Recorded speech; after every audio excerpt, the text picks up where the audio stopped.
Bakit kailangan pa ng contract verification ang mga OFW? Ito ang ating pag-uusapan sa ngayon.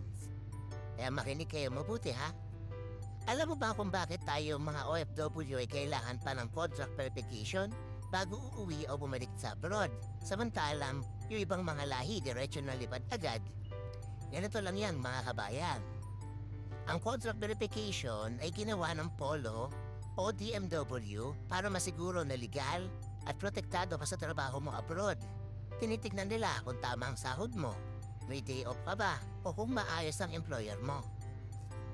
Kapag verified ang kontrata mo, ibig sabihin, registered ka as OFW at sakop ka ng tulong at proteksyon ng mga gobyerno kung may problema ka sa trabaho.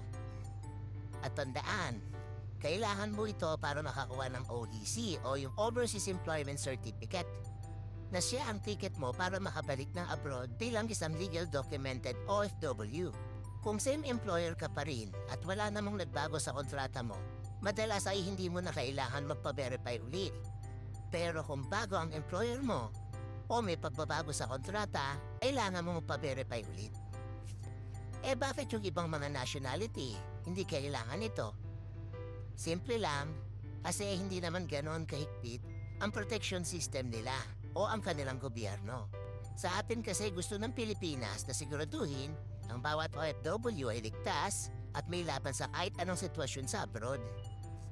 Kaya mga kabayan, huwag niyo itong basta-basta escape lang, lalo na ang contract verification. Kasi yan ang kalasag natin laban sa pang-aabuso o problema sa ating mga employer.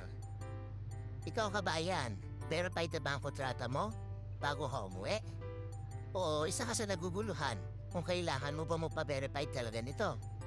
Comment mo lang sa baba para naman matulungan kita sa susunod. So kung gusto niyo ng ganitong tip, ito ang inyong lingkod si Kabusog. Update para sa OFW.